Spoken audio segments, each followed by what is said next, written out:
Hey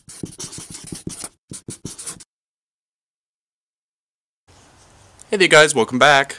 Today we're going to do a much awaited, I suppose, backyard tour. It's been a very, very long time since I've done it. You guys have been asking about it and asking about it. I think it's about time, because if we don't do it now, it may never get in. It is still close to the middle of September, but we're getting abnormally cold temperatures. Last night, not necessarily in my area, but close by, they had frost warnings. And as you know, I grow a lot of tropicals, Thailand Giant, here, so frosts are no good. So I'm going to have to start bringing things in.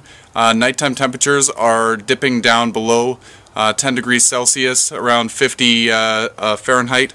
So realistically, things of a tropical nature don't really suit well to those temperatures. They really start to deteriorate. Like the bananas will start getting black marks. The Thailand Giant is fine. It could deal with some frost. The leaves go yucky, but the plant will still survive. So also the Plumerias, gonna have to bring those in soon. I'm hoping that it's just a couple of days that we have cold temperatures and then we're back up to seasonal. It is, after all, September. Sometimes we don't get frost until the end of October, so this is still quite early, and I'm a little bit nervous to bring stuff in right now, because that would be a long dormancy period. However, I am fixing up the basement for the grow space so that things aren't sitting on the concrete floor like we discussed last year. I'll have a tour of the grow space soon, probably in the coming weeks, showing you how I'm going to prepare it. And anyway, without taking up too much of your time, let's go and do a tour of the backyard. Okay, so let's do a quick pan around. As you can see, the Bougainvillea is looking beautiful again. I love the flowering potato vine. We'll move around. You see the Amorphophallus. There's the Enset. Anyway, the red banana. The Thailand Giant in the corner. We've got the small little sad Japanese maple over there. The baskets are looking really tired. The cold nighttime temperatures really did a number on those. Flowering is almost ceased, but that's alright. Moving things around. I've got the rattlesnake plantain. It's an orchid in the jewel orchid family. It wasn't doing well in the garden. It is a perennial, so I just wanted to bring it inside so that it had a fighting chance, and then next year I'll plant it outside. I'll plant it in a different spot. I'm not sure whether it was getting too much light or not. We'll discuss that in a few seconds. There's the Plumeria, looking really, really good. There's an inflow on it, and the flowers are just about to come out. These risks of frost really scare me because I haven't seen the flowers yet this year. So we'll get to see that.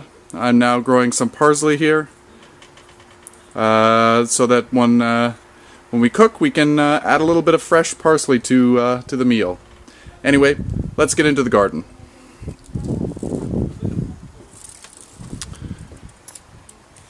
The Lotus seedlings, they're not looking so good. This cold temperature really doesn't do them very well. So I'll end up dumping this out. They might be alive. The roots might be in there. I'll double check and see. Here we've got a lemon-scented geranium. We've got a little Hoya there. We've got the date palm seedling. We've got our Bougainvillea seedlings, and I've got a variegated lily of the valley back there that needs to get planted in the ground very, very soon. I wanted to let it adjust to the pot before I transplanted it out, because I don't know, too many transplants stress things out too much. Again, here is the beautiful, beautiful Bougainvillea. It actually looks nicer to me than it did before. It's much more compact, and we've got flowers almost through the whole plant now, except for that one void. But next year, when we prune it, it will come together nicely. As you can see all the way around, it's got blooms, and there's lots more buds starting in here. And we'll pan down to the flowering potato vine. I'm not sure what the variety is of this. Maybe here. For those of you that had asked, it is sweet potato vine Floramia Nero. If that means anything to you, give it a look-see and see if you can find it at your garden center. The Amorphophallus, we're going to have a video specifically on this one soon, especially when it comes inside, because we're going to break open the pot and see what size the corms are, or the tubers, or whatever you want to call them. So in the garden we've moved the iris. It used to be back behind the tree peony, which is still here. I needed to give it a little bit more sun. I think I'm going to move it to the front yard next year. In the backyard it doesn't get nearly enough light to make it thrive. This is supposed to be a multi-bloomer, so it will bloom in the mid to late spring, and then it blooms again in the later summer. So it hasn't done anything really this year, except look sad. We've got some hostas. This is a cherry berry, and this one is pure heart. That one's really cute. I like that one. I really like the miniatures for this small yard. The Dahlia has gone huge. Oh my god, the flowers just keep going for days. This will have to get dug up very, very soon. I'm going to wait until it gets kissed by the frost, and then I'll just go in and chop it right down and then dig them up. I'll probably make a video on that when I do it. And when I dig up the Dahlia, I will dig up the tree peony. I've been toying with it, just in my mind. I wasn't ready, but well, it's a valuable real estate. If it's not going to do what I want it to do, might as well just get rid of it. I've had it in this spot for 4 years and I haven't gotten any blooms. It has bloomed in the past, but just not here. So it's either not getting enough light or it's getting too much fertilizer from when we feed the lawn. But as you know, my yard is small, so I can't put it farther away. The mini roses are doing beautifully. I'll have to trim off some of the older faded flowers, but they're looking lovely. They're getting much more full this year, which is nice. I haven't done a lot of maintenance. I've allowed some of the clematis to ramble through the garden. It looks a little bit more cottagey, but I'll end up cleaning that up for next year. I think it's kind of fun. Another thing that's kind of cool this year is this Pandora's box daylily has produced a baby on the flower spike. Have you guys ever had that happen? It's kind of like a keiki on an orchid or a spider plant. It will produce roots along here. Actually, there are some roots at the tip of my thumb, if you could see that. And you'll just plant it in the ground and you'll have a new plant, exactly the same as the parent. So that's kind of cool. We'll pan back here, try to get the banana all in a shot. It's well over 6 feet now, much taller than I am. So that'll be coming in very, very soon. I'll do a video on that. Kind of excited. We'll chop off all the leaves except for 1 or 2 and dig it up, put it in a pot, and take it downstairs. The clematis behind it aren't doing very well, just because there's not a lot of sun. But they will come back for next spring and do well.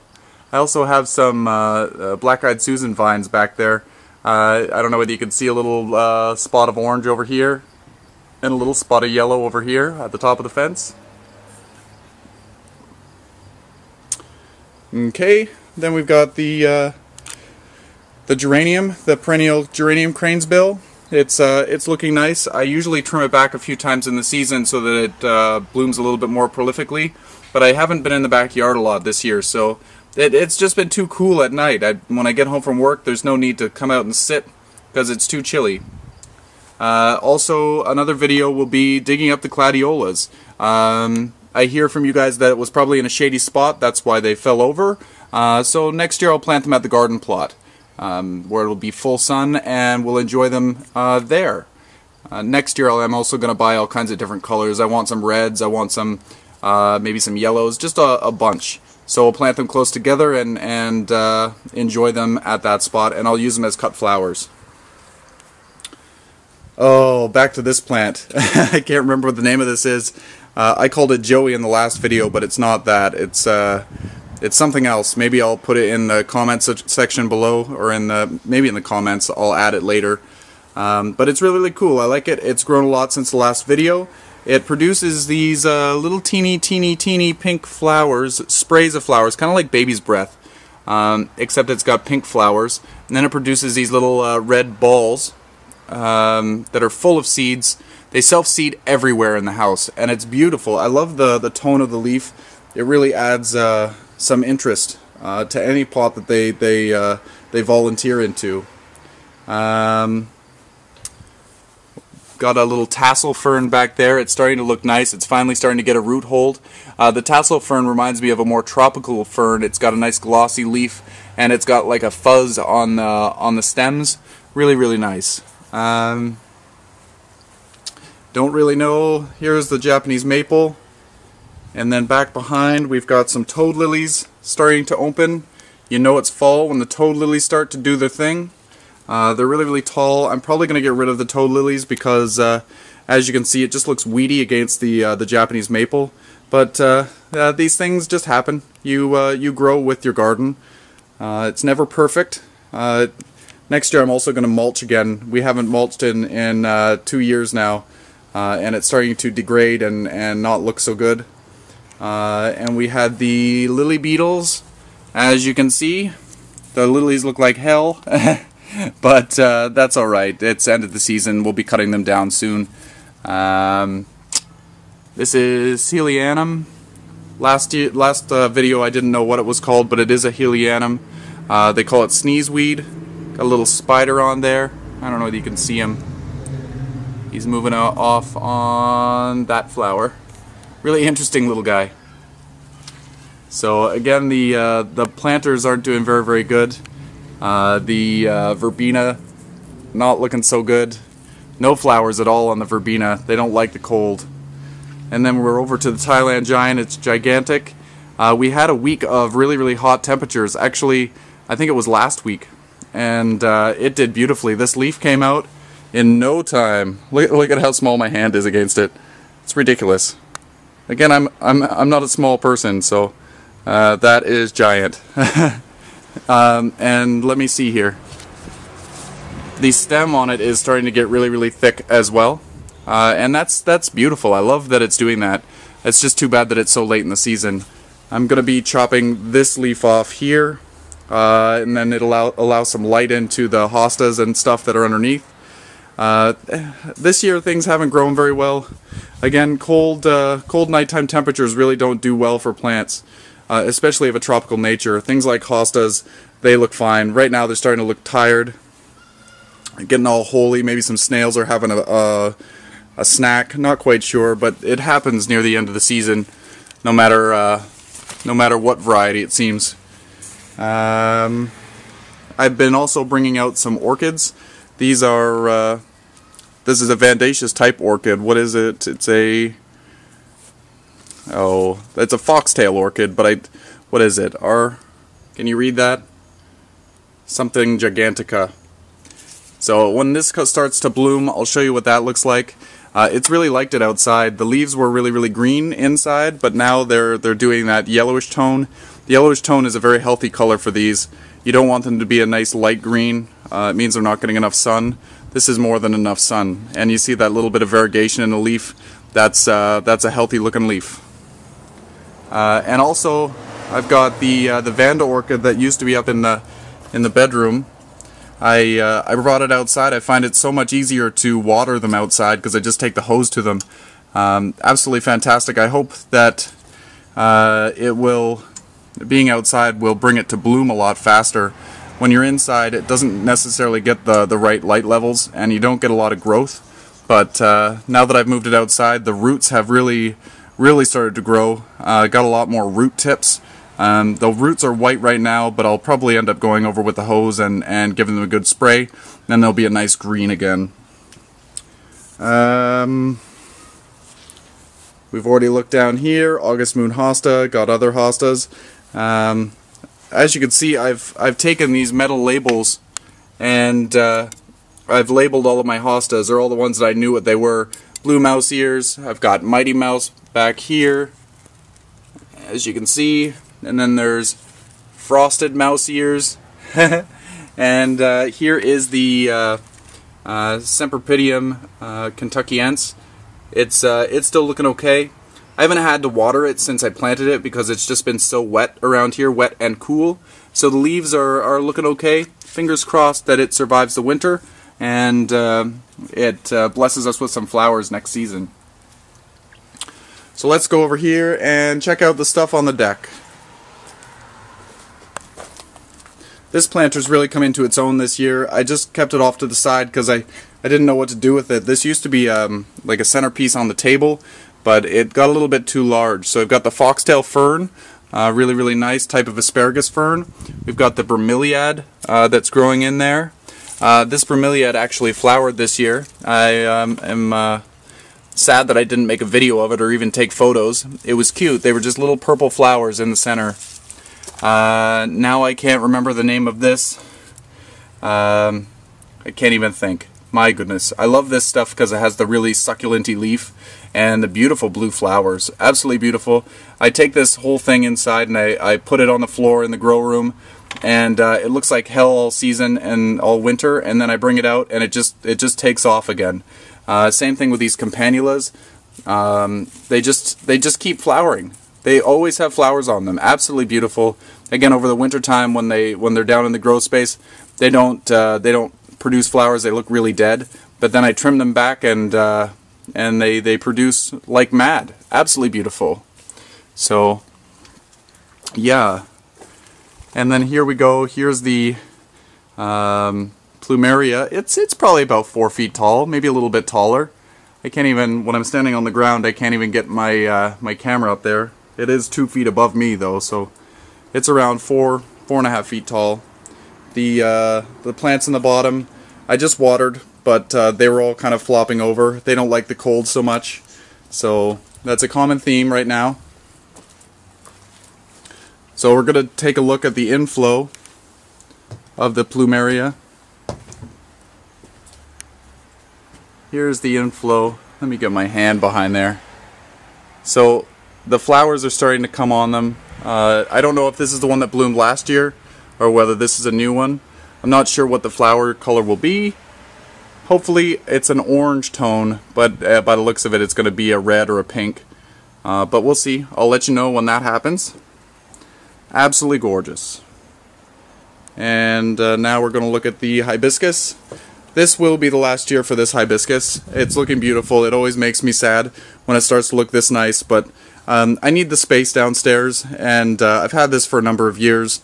I love it, but next year I'm going to get a nicer hibiscus, one that's more of a hybrid. I might even buy some seedlings and then put like 5 or 6 of them in the same pot. This one has 2 in the same pot. I would like to see more colors. But it's a gorgeous plant.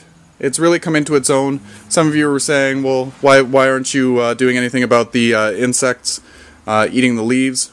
Well, eventually that season ends and they start to regrow and they look good again. So instead of using pesticides when it's not 100% necessary, they'll grow out of it. This pot is not doing so bad. I've been trying to keep up with pruning, but it's so hard. Like I said, I haven't really been in the backyard very much, but also the cold temperatures are making it so that they don't bloom as prolifically. If we had the warm temperatures again, I'm sure it would be a lot more lush, but things slow down greatly. The banana is looking good. I'm not going to keep this banana this season. This one's going to, I might put it in the garage. I'm not sure. I just don't have the space for all of this stuff. It's a real shame. I wish I could keep absolutely everything, but everything has its time. I've given this to a lot of friends, and they're enjoying it now. It's time for me to move on. I think next year, instead of having a banana here and a plumeria here, I think I'm going to have a plumeria in both. But I haven't decided yet. There's still time. I might even decide to bring this one in. But as far as I am right now, I don't really want more bananas. And if I do, I want to try a different variety. So let's go over here to the rattlesnake plantain, the Goodyear pubescens, and it was doing horribly in the ground. It started off as a not so bad little plant, and they just kept uprooting and washing away when it rained, and the leaves just started decaying. So I ended up taking it out of the ground and putting it in a pot all by itself, and I'm going to take it inside. It's going to go into the grow lights, and it's just going to survive there. Hopefully it does well. This one is some lithops that I've been growing outside. They're in mostly a grit mix, but it's been doing so well. Hopefully I get some blooms on this. They're so plump, looking really good. It's been really rainy and cold, so I decided to start bringing these inside as well. When they're outside and they're in a gritty mix, they can tolerate more rain, just as long as they're able to dry out and drain. But when you get the cold temperatures, it tends to stay waterlogged a lot longer. So I'm going to take them inside so that they don't get rotten away, and it looks beautiful. I'll keep you posted. Hopefully, fingers crossed, there are flowers involved in the fall. And last pot over here, back over here by the Plumeria, we've got the Ear Kalanchoe. It's looking okay. I'm noticing black spots on the underside of the leaves. I'm not sure if that's mold. I'm not sure what all that is. This is going to come inside. I love this plant, but I think I'm going to chop it down. I think I'm going to cut it in half and throw out any of the upper growth and let it branch out from the base. And I'm also going to go into the pot. I'm going to repot it. I'm going to take out all of the baby plants that are in there, and maybe one or two of them will give them their own pot, but all the other ones are just going to be thrown in the composter, and that big main one, that'll stay in this pot. I've also got like the agave and the burro's tail sedum and a ZZ plant and an air plant hanging out in there. Everything's going to get its own space. Right now I think that there's a lot of stress going on with this Kalanchoe because of all the competition for root space. So anyway, this was a tour of the backyard. Oh, wait. I have something else to show you. Hold on one sec, and we'll look at the freesias. Do you remember the freesias that we planted the bulbs of and nothing ever happened? Well, a few weeks ago they started to come up. They will not flower in time, but it's still kind of interesting. I'll probably bring them inside to see what happens. Anyway, okay, so here, as you remember, I ended up taking these off to the side of the house because they weren't doing anything, but the bulbs were still firm, which was quite weird. And actually, it looked like their corms, the old corm shriveled up, and then it produced another corm on top, and still no growth. But now everything seems to be growing. So I've got one plant here. I got another plant starting right here by my finger. This pot has 4 plants growing. This one has 4 plants growing as well, and this one has quite a few as well. So absolutely crazy. I wonder if it'll bloom. I'll keep you posted. Again, I'm going to take these in. I'm going to put them downstairs. They don't like any inkling of cold, so I'll bring these in the next couple of days. And if we start to get seasonable temperatures again, I'll bring them back out. They will definitely flourish more with more sun of being outside. Anyway, this has been the backyard tour. Hope you enjoyed. Happy growing, everyone. Thought it was a perfect time to show you my Cattleya orchids because I have one bud. One bud. I used to have 2 buds, but I didn't know there was buds, and